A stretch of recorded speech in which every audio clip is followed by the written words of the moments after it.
Para sentar, irmãos. Queridos, abramos a palavra do nosso Deus em Mateus, capítulo 12. Hoje não é o terceiro domingo do mês, mas vou dar continuidade à exposição do Evangelho de Mateus, irmãos. Mesmo nesse período de férias, na qual eu estou desfrutando, para que nós não atrasemos as nossas séries ordinárias. Mateus, eu falei 12, mas é 11.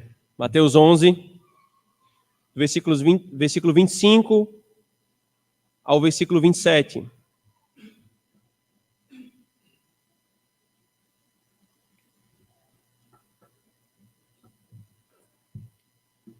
Mateus, capítulo 11, versículo 25 ao 27, diz assim, irmãos. Por aquele tempo, exclamou Jesus: Graças te dou, ó Pai, Senhor do céu e da terra, porque ocultaste estas coisas aos sábios e instruídos e as revelastes aos pequeninos. Sim, ó Pai, porque assim foi do teu agrado. Tudo me foi entregue por meu Pai. Ninguém conhece o Filho senão o Pai, e ninguém conhece o Pai senão o Filho, e aquele a quem o Filho o quiser revelar. Amém.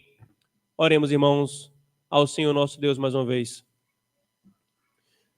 Senhor, tu disseste que ninguém conhece o Pai senão o Filho, e ninguém conhece o Filho senão o Pai. E aquele, Senhor, Deus Filho, a quem tu quiser revelar, assim conhecerá. Por isso, Senhor, nós nos colocamos na tua presença, reconhecendo que nós não podemos conhecer de nós mesmos, Senhor, e que pela tua palavra, que teu Espírito Santo inspirou os teus profetas e os teus apóstolos, nós podemos conhecer-te, Senhor, mas só teremos o conhecimento salvador da tua graça, se tu nulo revelar, Senhor. Por isso, Senhor, diante de ti e da tua palavra, nós clamamos, ensina-nos, Senhor, dar-nos a conhecer aquilo, Senhor, que o Senhor revelou na tua palavra, o teu evangelho. Nós oramos em nome de Jesus. Amém. Queridos, nós estamos numa sessão do Evangelho de Mateus em que o Senhor vem tratando sobre a pregação do Evangelho. No capítulo 10 de Mateus, ele fala sobre a sua designação dos seus apóstolos para serem pregadores do Evangelho. E então, no capítulo 11, ele tratou de algumas situações particulares que envolviam a pregação. A situação de João Batista como o grande pregador dos dias de Jesus, que antecedeu a vinda de Cristo. E ele tratou também da maneira como os homens reagiram a ele. Uns desprezando a João Batista e outros, por motivos radicalmente opostos, também desprezando a Cristo como pregador do reino do Senhor, e mais do que o próprio pregador, ele é a própria mensagem. Então o Senhor Jesus fez um alerta sobre a maneira como nós nos relacionamos com a pregação do Evangelho. Como é que nós lidamos com a manifestação da graça do Senhor a nós pela pregação? Foi então que, nos versículos anteriores a esse que nós lemos, versículo 20 ao versículo 24, o Senhor passou a repreender as cidades de Corazim, Betsaida e Cafarnaum. Ele dizendo: ai de ti, Corazim, ai de ti, Betsaida, Cafarnaum, você pensa que vai subir aos céus? Não, você vai descer ao inferno. Por que ele fez isso, irmãos, com essas cidades? Porque todas elas receberam manifestações da graça e elas não responderam de forma devida à pregação do Evangelho. Eis que o próprio Cristo estava entre elas e eles não acolheram aquilo que foi pregado. Então Jesus falou: vai haver menos rigor para Sodoma e Gomorra, vai haver menos rigor para Tiro e Sidom do que para vocês, Corazim, Betsaida e Cafarnaum, que receberam as manifestações da graça, mas não a acolheram. Só que aí surgiu uma questão aqui, irmãos. Uma questão que foi respondida indiretamente na última exposição de Mateus. Ué, Corazim, Cafarnaum, Betsaida receberam a pregação e a manifestação da graça, mas não creram. E Jesus falou que se em Sodoma estas coisas tivessem sido feitas, se em Tiro e em Sidom essas coisas tivessem sido feitas, eles teriam se convertido. Por que o Senhor então não fez lá e deixou de fazer aqui? Que lógica é essa? Esse Deus é culpado então da não conversão de Sodoma e Gomorra. Ele é culpado então da não conversão de Tiro e Sidom. Alguns poderiam concluir rapidamente. É aí que vem então esse texto, irmãos. É aí que Mateus coloca essa porção aqui no seu evangelho. Não necessariamente uma coisa aconteceu após a outra, irmãos. Lembremos que os evangelistas, com exceção de Lucas, que de fato procura organizar o seu evangelho em uma ordem cronológica dos eventos, eles não estão ali ordenando a sequência dos fatos. Eles estão pegando fatos, estruturando em uma argumentação, mostrando esse Jesus é o Cristo. E então Mateus coloca essa narrativa aqui, que começa: por aquele tempo, exclamou Jesus, graças te dou, ó Pai, Senhor do céu e da terra, porque ocultaste estas coisas aos sábios e instruídos e as revelastes aos pequeninos. Aqui, irmãos, há uma dinâmica interessante que nós precisamos estar atentos para entendermos o texto. Veja essa palavrinha aqui. Quando o Senhor fala assim, porque ocultaste estas coisas e as revelastes aos pequenos. Mais na frente, o versículo 27, ele fala, e aquele a quem o filho quiser revelar. Você está percebendo aqui que tem uma repetição de palavras? No grego fica ainda mais claro, porque a palavra ocultar tem o mesmo radical, a mesma raiz da palavra revelar, só que com um sufixo diferente. Então, aqui tu deixaste de revelar, aqui tu revelaste e eu vou revelar. Mais uma vez, irmãos, Cristo está trazendo a questão para a pessoa da Trindade, para a pessoa de Deus, para Deus, Deus triuno. Ele vai tratar aqui exatamente, irmão, dessa questão daqueles que ele, na sua soberania, revelou a sua graça e daqueles que ele, na sua soberania, ocultou para cumprir o seu propósito. Aqui, então, irmãos, o tema é exatamente o conhecimento salvador de Deus em Cristo Jesus, pelo qual nós somos salvos. E qual a primeira coisa que nós aprendemos aqui, irmãos? A primeira, queridos, é que a soberana revelação da graça de Deus deve nos levar a louvar ao Senhor. Note bem no adjetivo que eu usei. A soberana revelação da graça de Deus deve nos levar a louvar a Deus. A louvar a Deus. O Senhor começa aqui, irmãos. Graças te dou, ó Pai, Senhor do céu e da terra. Veja aqui um detalhe antes de nós avançarmos aqui, irmãos. É um detalhe maravilhoso.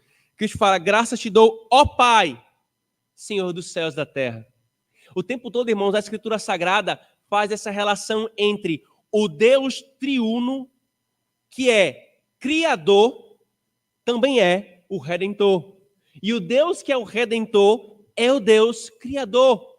Não há separação entre essas obras da divindade, irmãos.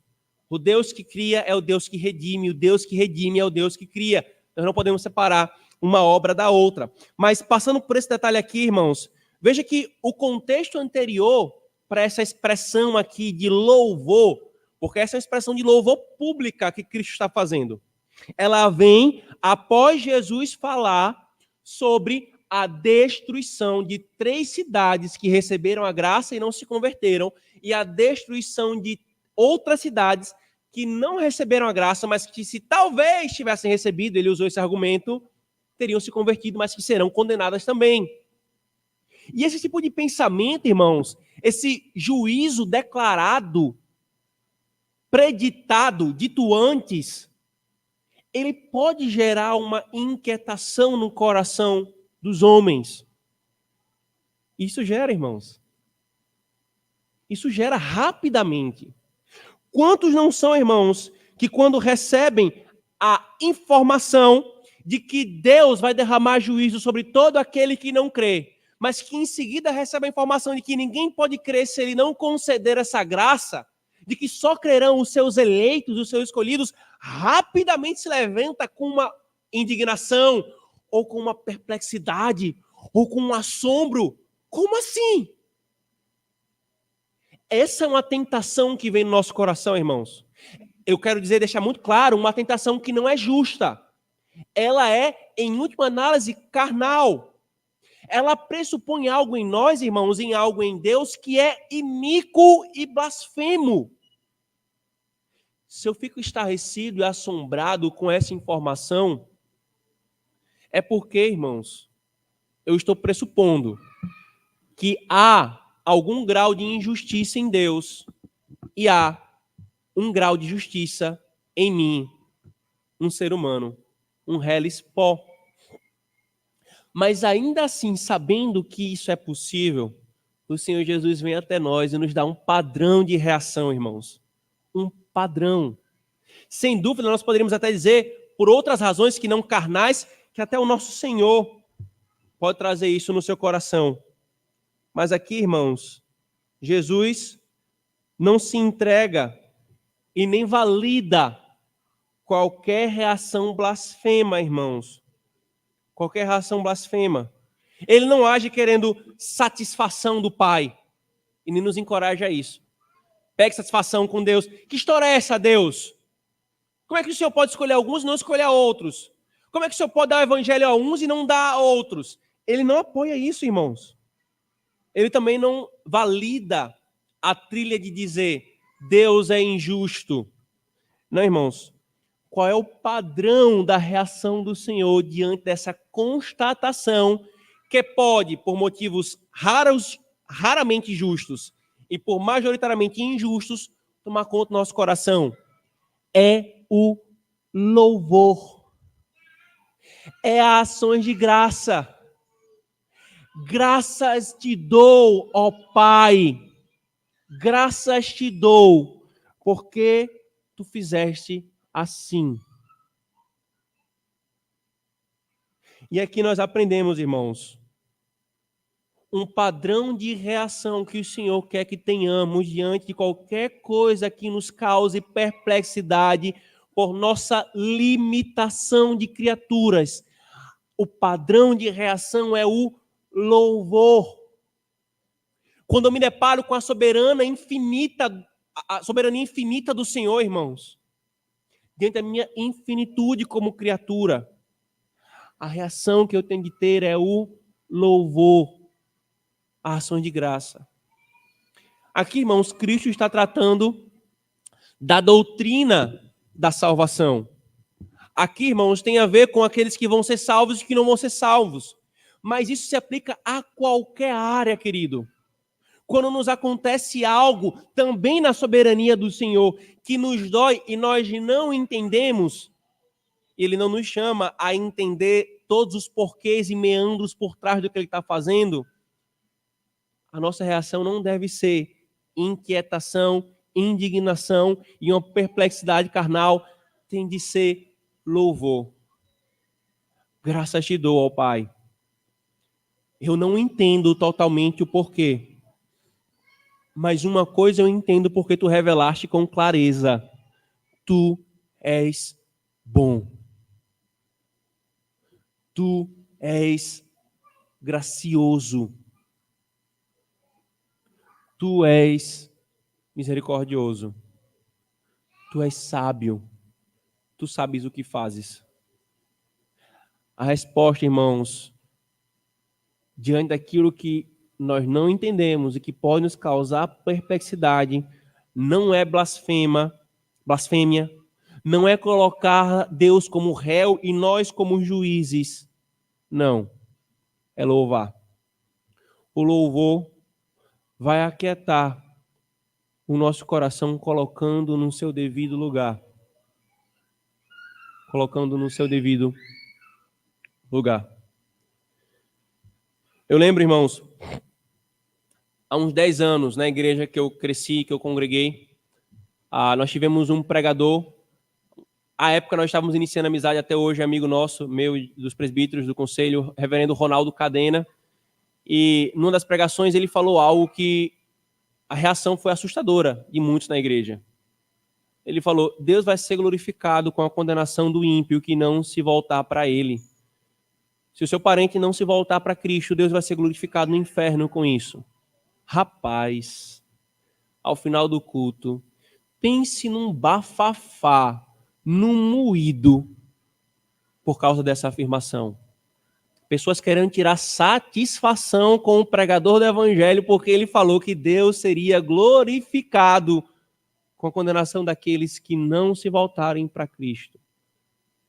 Isso revela muita coisa, irmãos, do nosso coração, ou de quem reage assim. Muita coisa. Cristo está nos lembrando, não é essa a reação, é o louvor. E é interessante, irmãos, porque o texto fala assim: por aquele tempo exclamou Jesus, ele afirmou publicamente, ele louvou. Veja, irmãos, Jesus é o Deus Filho encarnado. Quantas não foram as vezes que Cristo esteve em oração com o Pai, na condição de Deus homem, em comunhão com Deus o Pai pela oração? Isso aqui ele não poderia não ter feito, nós poderíamos pensar. Se ele sabe, Senhor, Deus Pai, é o teu plano, tranquilo. Mas ele fez questão de fazer isso publicamente na frente dos seus discípulos. Ele fez questão, irmãos, de louvar a Deus por isso na frente dos seus discípulos. É interessante que muitos dizem assim, esse negócio de doutrina da salvação, eleição e tal, Jesus não deu nenhuma atenção a isso é coisa de Paulo. Isso já é absurdo falar dessa forma. Mas alguns vão e dão outro absurdo, isso é coisa dos homens. Está aqui Jesus tratando, e tratando na frente dos discípulos. Para quê, irmãos? Para ensinar a eles o padrão. Eu estou fazendo para que vocês saibam, como vocês devem reagir. Só que mais, irmãos, aqui ele também está consolando os seus discípulos. Quando ele claramente dá esse padrão, isso traz um consolo. Um coração inquieto, quando recebe algo dessa natureza, irmãos, ele tende a descansar no Senhor. Ele tende a se entregar a Ele. E então note, querido, que ele não só consola privadamente, ele não só consola no privado, ele consola também publicamente. Você e eu não devemos perder nenhuma das ocasiões de consolo do Senhor. Não perca os momentos de oração privada. Lá, na oração e na leitura da palavra, privadamente, ele vai te consolar. Mas também não perca nenhum momento em que Cristo está exclamando publicamente pela voz do seu ministro: graças te dou, ó Pai.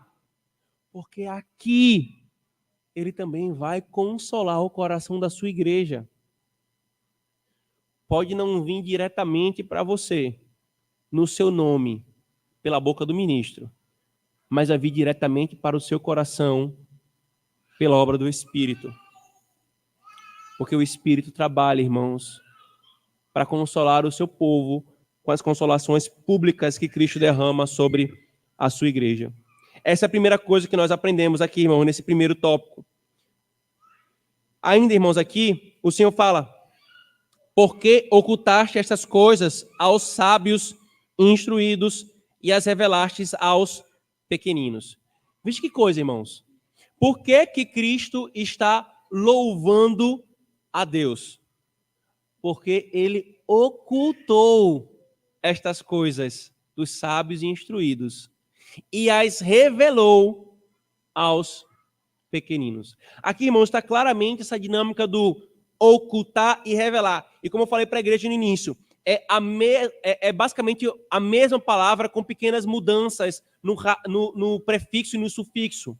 É basicamente a mesma palavra. É como se ele falasse assim: porque tu deixaste de revelar a um e revelaste a outro. Então, ele está louvando, irmãos, a Deus por essa dupla obra, que é outra coisa que as pessoas têm dificuldade. As pessoas têm dificuldade muito grande em entender que Deus escolheu alguns para salvação e outros para não salvação. Outros ele simplesmente entregou-os a si mesmo. E ele não deve satisfação a ninguém. todos mereciam a condenação.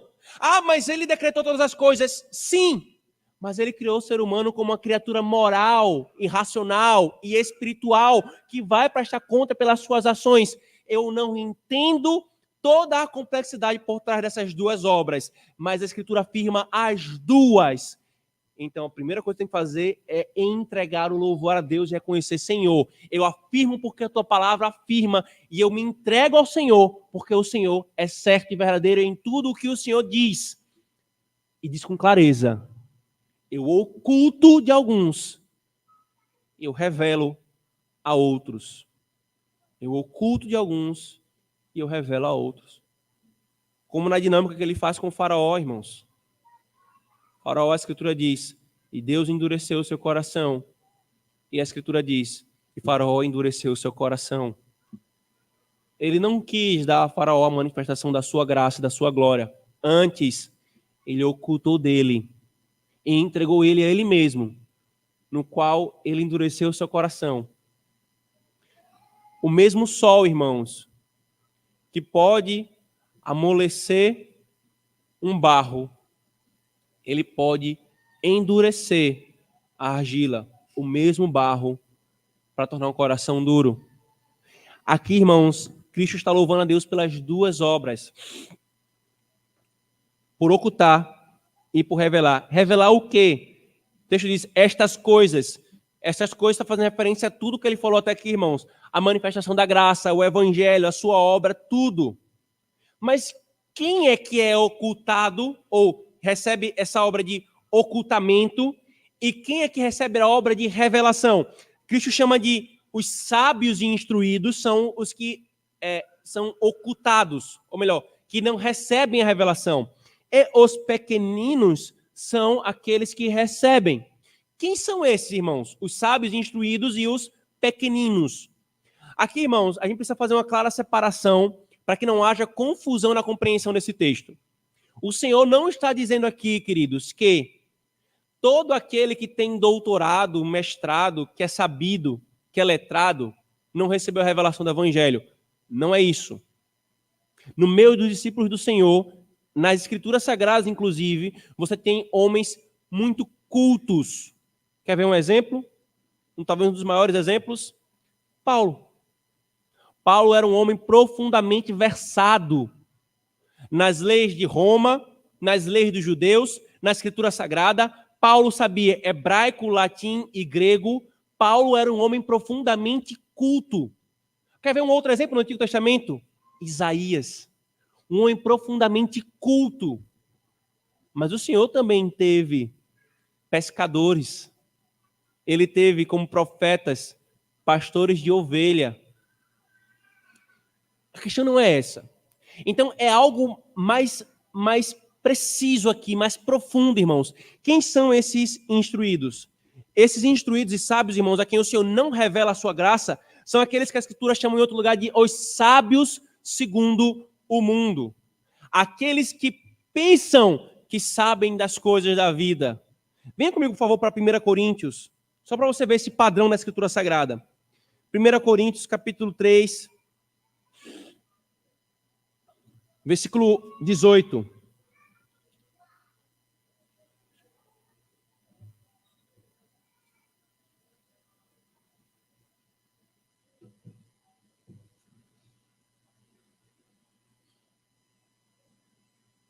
Desde o capítulo 2, Paulo tem falado contra os sábios do mundo, em contraste com a sabedoria que vem do Espírito. Então ele fala assim no versículo 18, ninguém se engane a si mesmo. Se alguém entre vós se tem por sábio neste século, faça-se estulto para se tornar sábio. Venha comigo ainda para João. João, capítulo 9.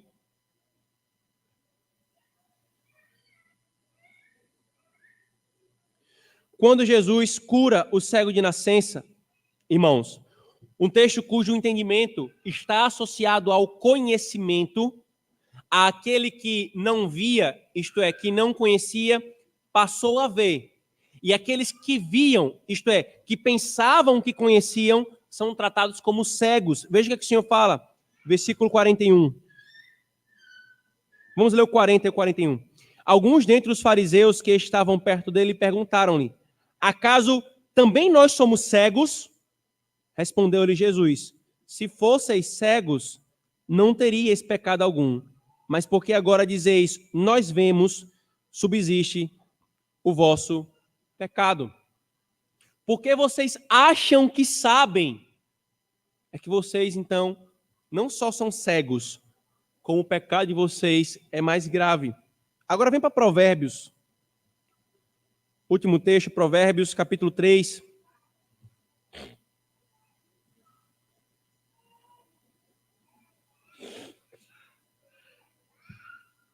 Versículo 5 a 7. O Senhor diz: confia no Senhor de todo o teu coração e não te estribes no teu próprio entendimento. Reconhece-o em todos os teus caminhos e ele endireitará as tuas veredas. Não seja sábio aos teus próprios olhos. Teme ao Senhor e aparta-te do mal. Note, irmãos, que se Jesus estivesse se referindo aqui ao sábio no sentido geral, isso haveria uma contradição direta com a Escritura Sagrada, pois provérbio louva o sábio. Provérbios nos chama a sermos sábios. Então não é meramente aqui ser sábio, mas é algo mais profundo aqui, irmãos. É aquele que pensa que é sábio. Até Provérbios reprova este. Os sábios segundo o mundo. Os sábios instruídos. Mas quem são os pequeninos? São exatamente aqueles que estão no sentido oposto. Que pode até ser muito sabido, mas se reconhece como alguém que precisa aprender de Cristo mais e mais. Que precisa receber dele o conhecimento salvador. Quer ver? Atos capítulo 4, versículo 13. Ao verem a intrepidez de Pedro e João, sabendo que eram homens iletrados e incultos, admiraram-se e reconheceram que haviam eles estado com Jesus. Agora vem para Salmo 8, irmãos.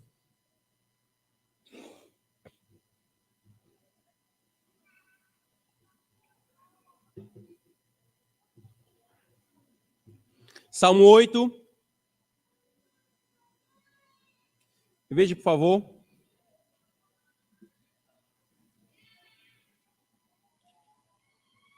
Versículo 2.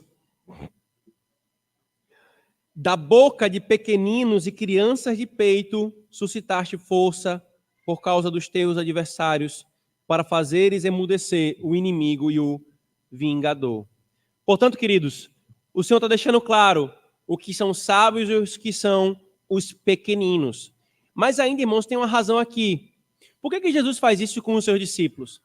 Para que eles jamais se ensoberbecessem e para que eles jamais desprezassem a característica humilde da igreja. A igreja do Senhor, ela é inglória para o mundo. A igreja do Senhor, ela é composta por pessoas que, para o mundo, são desprezíveis. Veja, nós temos pessoas muito inteligentes no meio da igreja do Senhor, irmãos. Muito. Pessoas muito capazes.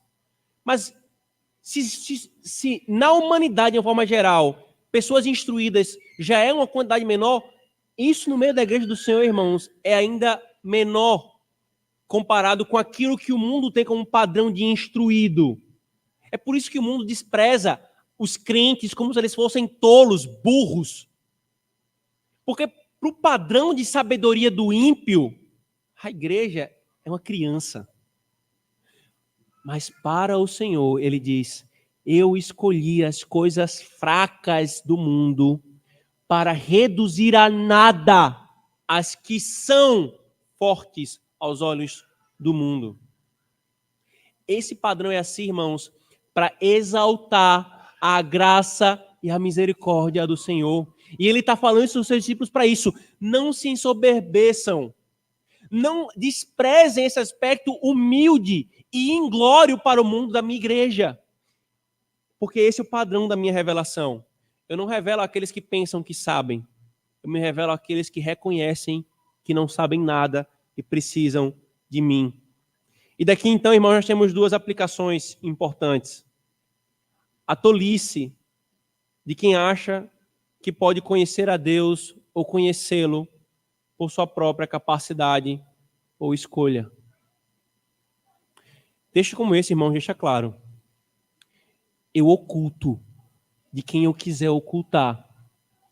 Eu revelo a quem eu quiser revelar. O homem dizer que eu conhecia Deus é se fazer de tolo. É dizer, deixar claro que não, você não conheceu, porque se você tivesse conhecido, você não abriria a boca para falar isso. Mas tem outra questão aqui, irmãos, que tem a ver com aquilo que a gente está vivendo aqui agora. Os pequeninos que estão ouvindo a pregação do evangelho no culto ao Senhor. Uma das objeções mais comuns, irmãos, que a era moderna levanta contra a presença dos filhos da aliança no culto, veja, é uma coisa tão singular, tão sui generis, que na história da igreja nunca a igreja passou por isso. A palavra é essa, irmãos, nunca. Isso era tão comum no meio da igreja que você tem trabalho de encontrar obras ou sermões ou trechos de obras que precisam entrar em polêmica com relação a isso. Você tem polêmica com relação ao arminianismo, ao romanismo, ao unitarismo, a várias heresias, a vários problemas, mas com relação aos filhos da aliança no culto público, você não encontra. Porque a mentalidade básica da igreja, especialmente a reformada, a presbiteriana, é: esses filhos da aliança não são nossos, são do Senhor. Eles estão em pacto com o Senhor pelo batismo. Eles vão usufruir dos meios de graça públicos do pacto. Não faz sentido para a doutrina do pacto reformada dizer: agora que o Senhor vai falar com a sua igreja pelo seu embaixador, que foi ordenado e preparado para dizer: assim diz o Senhor, agora crianças, saiam, vocês não podem ouvir, vocês vão ouvir outros que não são os ministros. Com base no quê? Com base em teorias majoritariamente falhas sobre o desenvolvimento cognitivo da criança. Ok? Né? Ok. Só que aí eles vão fechar o argumento. É porque elas não vão entender. Tem que ser na linguagem delas. De fato, querido. Quando eu vou falar com o meu filho, com minha filha, com o Timóteo, que não fala as palavras corretamente ainda, eu falo de uma forma que ele possa compreender. Mas eu falo. E não só isso. Eu falo de forma que ele possa aprender a falar. Essa questão da linguagem, irmãos, das crianças é interessante porque tem pessoas que a criança está com 7, 8 anos e fala de forma abobalhada. Blá, blá, blá, blá, blá, blá. E a criança nunca cresce. Aí você se depara com algumas crianças que os pais falam corretamente, que os pais falam uma variedade de vocabulário, e você se depara com crianças de 4, 5, 6, 7 anos falando de forma correta. Uau, que assustador. Basta você falar corretamente, a criança aprende. Difícil, né? Nossa cultura fala: eu vou no banheiro.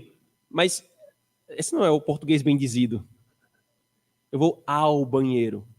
Pronto, fale assim que a criança aprende. Aí quando você considera tudo isso, irmãos, e você vê a pregação do evangelho às crianças que estão aprendendo a cultuar, que estão aprendendo a linguagem do evangelho não de forma infantilizada, mas como ele é, simples, claro e profundo. E quando você se depara com um texto como esse, que o Senhor fala: se eu quiser revelar aos pequeninos, eu revelo. Quem pode me impedir?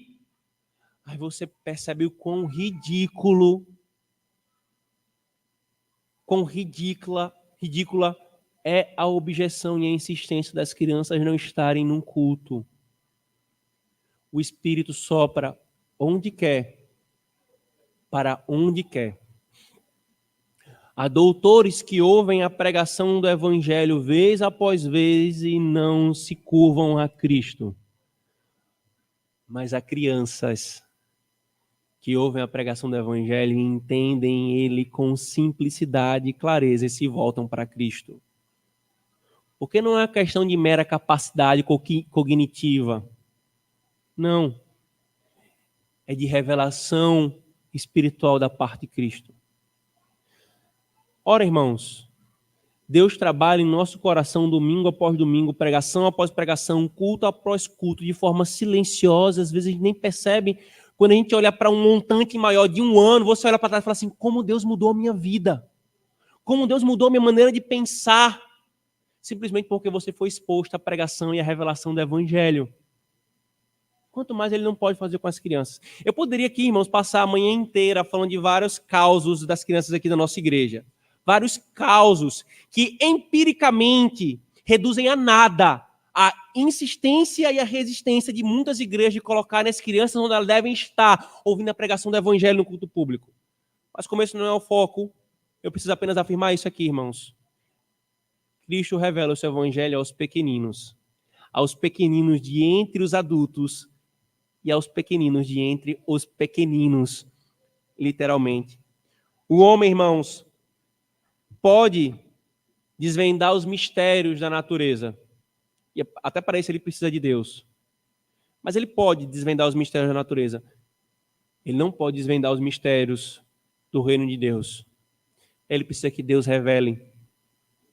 E isso é tão claro, irmãos, que então Cristo vai, volta comigo para Mateus, e ele deixa muito claro isso no versículo seguinte. Sim, ó Pai, porque assim foi do teu agrado. Jesus aqui, irmãos, explicita e reafirma a razão e a base disso. É a vontade soberana do Senhor. Por que que é assim? Porque isso foi do teu agrado, Pai. Ponto. Aqui está o ponto final de toda busca incessante e inquietante nossa alma. Há explicações para vários pontos? Irmãos, mas todos eles vão dar num ponto final, a vontade soberana de Deus. Esse é o ponto final, irmãos, onde a nossa procura e a inquietação do nosso coração, ela cessa. Ela cessa, irmãos. Foi a tua vontade. É por isso que é assim. Vamos nós ir no sentido contrário? O próprio Deus Filho encarnado, louvando a obra do Pai, ele diz, é assim porque é a tua vontade. Aquele que tem todos os mistérios revelados para si, ele parou aqui. Nós vamos ficar insistindo? Não, irmãos, nós não vamos. Vamos nos entregar ao Senhor. Deixemos, irmãos, que Deus use os métodos que Ele quer e os instrumentos que Ele quer, como Ele revelou na sua palavra, para glorificar o seu nome como Ele quer. A gente pode perguntar, por que Deus escolheu a Pedro, um pescador tão simples, iletrado, como disse o texto de Atos 4, e não escolheu e não escolheu Nicodemos de João. Por quê? Porque ele trabalha na simplicidade, conforme é próprio do seu evangelho. Próprio do seu evangelho. A maneira, irmãos, como Deus ele dispensa a sua graça, deve ser reconhecida por nós com louvor, com exaltação da sua glória. Aqui, irmãos, sua graça é de fato graça. E sua misericórdia é de fato misericórdia. Abra comigo para nós encerrarmos esse ponto em Êxodo capítulo 33.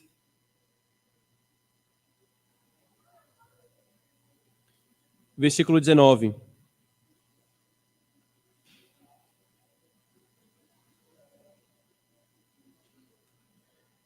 Respondeu-lhe: farei passar toda a minha bondade diante de ti e te proclamarei o nome do Senhor.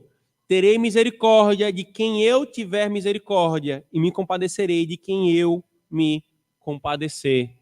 Amém. Louvado seja o Senhor. Só que ainda, irmãos, o texto encerra, veja por favor, versículos 27. Assim: tudo me foi entregue por meu Pai. Ninguém conhece o Filho senão o Pai. Ninguém conhece o Pai senão o Filho, e aquele a quem o Filho quiser revelar. Bom, se isso é assim, se o Senhor oculta de quem Ele quer ocultar e revela a quem Ele quiser revelar, como é que se dá isso? Como é que se dá esse ato de revelar da parte do Senhor?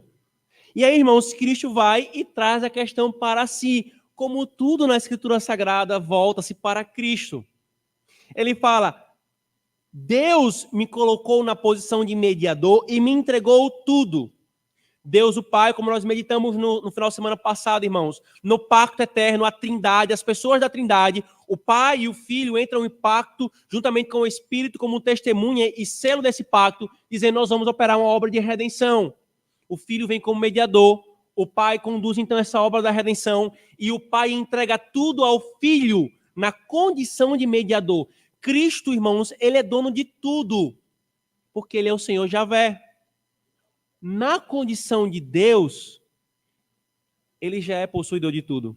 Mas aqui ele não está meramente na condição divina, irmãos. Ele está na posição de mediador, Deus, homem, perfeitamente Deus e perfeitamente homem. E então, nessa posição, o Pai deu tudo a ele, irmãos. E por que a Escritura é enfática quando diz que o Pai entregou tudo a Cristo? Isso é repetido em inúmeros textos, irmãos. Isso é repetido nas epístolas paulinas, isso é repetido em Apocalipse. Tudo o Pai entregou ao Filho. Por quê? Porque ele é o mediador. Para que os homens saibam que se não for por meio de Cristo, a humanidade não pode ter nada da parte da Trindade, da parte do Pai. Tudo foi entregue a Cristo. Eu vou buscar então alguma coisa diretamente ao Pai sem ser por meio de Cristo. Você não vai receber nada a não ser uma coisa: ira. Justa ira. Tudo foi entregue a Cristo, irmãos, para que ninguém despreze a Cristo em nada. Nada. Sabe o que é nada, irmãos? Precisamos de Cristo para tudo, irmãos. E esse é o fundamento de tudo aqui, irmãos. Se quisermos receber algo do Deus triuno, nós temos de buscar na pessoa de Cristo. O Pai deu a Cristo e nada, ninguém recebe do Pai se não for por meio de Cristo. Isso vai ser fundamento porque vai ser falado aqui no último versículo, irmãos, dessa perícope. Mas há uma coisa antes que ainda está preparando para essa afirmação categórica de Cristo. É a intimidade do Filho com o Pai e o seu ofício de profeta. Jesus fala assim, irmãos, veja que afirmação absoluta. Ninguém conhece o Filho senão o Pai. E ninguém conhece o Pai senão o Filho. A palavra para conhecer aqui, irmãos, ela não é a palavra comum no grego. A palavra onde vem aquela expressão no português, né, gnosticismo, né, de gnose, de conhecimento. Não é essa.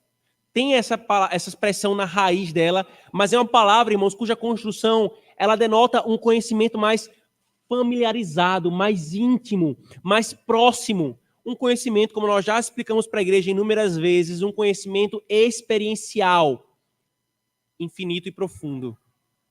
Ninguém conhece o Pai absolutamente senão o Filho, e ninguém conhece o Filho absolutamente senão o Pai. Então, fica claro que há uma comunhão aqui absoluta entre o Pai e o Filho, e ninguém fora desse círculo triuno, porque então Paulo vai falar em 1 Coríntios que é o Espírito que prescruta as coisas de Deus. Então fica claro que o Pai, o Filho e o Espírito Santo têm um conhecimento infinito e amoroso, cada pessoa da Trindade, e que ninguém fora da Trindade conhece esse Deus, para que fique claro, ninguém conhece esse Deus se ele não se der a conhecer. Ninguém conhece esse Deus se ele não se der a conhecer.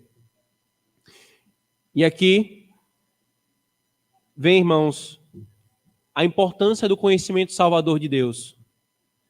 Esse é o conhecimento mais importante que nós podemos ter, irmãos. O mais importante que nós podemos ter. Certa vez, lidando com alguns jovens presbiterianos aqui na cidade, quando eu ainda ia para o seminário, um jovem, hoje até presbítero numa igreja aqui na cidade, falou: esse negócio que você fica falando da suficiência da palavra de Deus, veja, se você estiver numa ilha, o que é que você prefere? Um mapa que constrói, um manual de instrução que constrói um bote para você sair, um barco para você sair da ilha, ou uma Bíblia? Prefiro uma Bíblia. Porque quem garante que eu vou conseguir sair da ilha, inclusive, mesmo que eu construa um barco? Mas se eu tiver o conhecimento salvador de Deus, eu posso morrer na ilha, eu posso morrer tentando sair da ilha, eu posso morrer se eu chegar lá no continente. Eu tenho o derradeiro conhecimento. E mais, eu posso tentar construir um barco como qualquer pessoa na humanidade começou aprendendo, tentando e tentando e tentando e tentando. Mas eu não posso ter o conhecimento salvador de Deus se não for pela sua palavra, por Cristo. Esse conhecimento é mais importante para mim e para você do que se eu e você estivéssemos perdidos numa ilha deserta.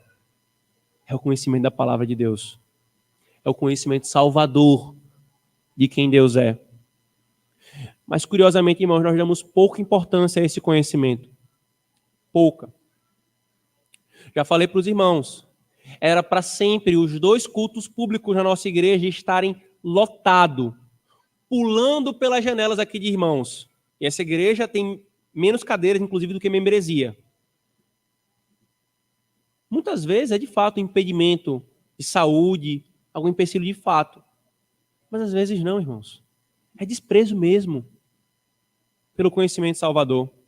Ocasião de instrução simples, em que a gente vai ter comunhão uns com os outros. Muitas outras coisas são preferidas a isso. Leitura da palavra diária é preterida por qualquer outra coisa. Mas esse conhecimento é o mais importante, irmãos. Ninguém conhece o Pai senão o Filho, ninguém conhece o Filho senão o Pai. E é esse conhecimento que é a vida eterna, Jesus fala em João 17,3. Mas então, irmãos, o texto se encerra mostrando todo o movimento que Cristo quis fazer aqui. Só vai conhecer a Deus a quem o Filho revelar. E então, irmãos, fica claro onde Jesus queria conduzir-nos. Esse conhecimento salvador de quem Deus é, que não é dado a todos, mas a alguns, só é acessível por meio de Cristo. Para que, mais uma vez, irmãos, ninguém despreze a Cristo. Esse é o seu ofício de profeta na sua relação com o pacto da graça. Ele revela a Deus aos homens. Ele revelou quando ele esteve conosco e ele continua revelando pela obra do seu Espírito, através dos seus ministros, através especialmente da sua palavra. Ele exerce o seu ofício de profeta. Ninguém conhece o Pai senão o Filho, ninguém conhece o Filho senão o Pai, aquele a quem o Filho quiser revelar. Paulo fala lá em 2 Coríntios, capítulo 4, versículo 6, que em Cristo nós temos a face de Deus. Nós vemos Deus na face de Cristo. Paulo fala em Colossenses 1 que Cristo é a imagem de Deus. Colossenses 2, que em Cristo habita toda a plenitude da divindade. Hebreus 1, que Cristo é o resplendor da glória do Pai. Ninguém conhece o Pai se não for o Filho, revelando a essa pessoa. E daqui vem 2 questões, irmãos. Primeira, mais uma vez, de novo e novamente, irmãos, paremos de achar que há algum caminho de salvação alternativo se não for por Cristo. Não importa qual seja a religião, se ela não abraça Cristo conforme ele é revelado na palavra de Deus, não é salvo. Não faz parte do reino dos céus. Ah, pastor, mas e os judeus desprezaram a Cristo? Ah, mas aquele povo que fala de Jesus, mas não crê que ele é Deus, desprezou a Cristo. Ah, mas aquele caba gente boa que está lá no meu trabalho, tão certinho, ouve tão bem o evangelho, mas não creu ainda.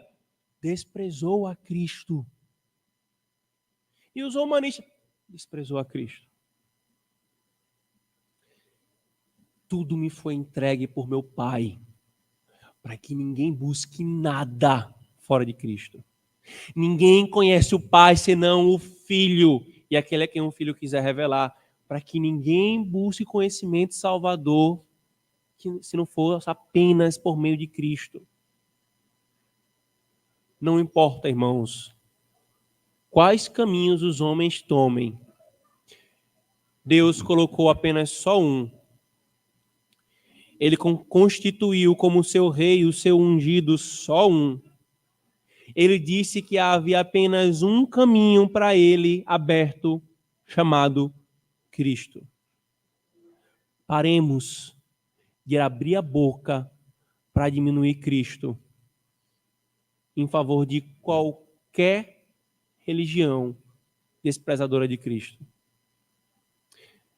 Só que ainda, querido, se você não crê em Cristo, você precisa crer para conhecer a Deus. É somente por meio de Cristo que você pode conhecê-lo. Não há outro meio. Eu espero que tenha ficado claro para você aqui nesse texto isso. Não há outro meio de ser salvo se não for por meio de Jesus Cristo, aquele que é a revelação perfeita do Deus triuno. Se você não crê ainda, creia, para que você seja salvo. Mas se você já crê, igreja, saiba que o conhecimento de Deus em Cristo não se deu de forma estanque e estagnada, apenas quando você creu para a salvação. Esse conhecimento continua apenas por meio de Cristo. E sabe o que é que vai acontecer na eternidade? Nós só vamos poder conhecer o Deus triuno na face de Cristo. Esse ofício de Cristo vai continuar. E o Deus que é espírito invisível aos nossos olhos, mesmo aos olhos glorificados, ele vai ser eterna e abundantemente e infinitamente conhecido na face de Cristo. Vale a pena, meu irmão, você se dedicar à comunhão com Cristo. Vale a pena você se voltar à palavra de Deus. Porque você vai ter o coração, você vai ter no seu coração o céu enquanto você está na terra. Para quando você chegar no céu, você só continuar o que você iniciou aqui. Amém, irmãos? Oremos.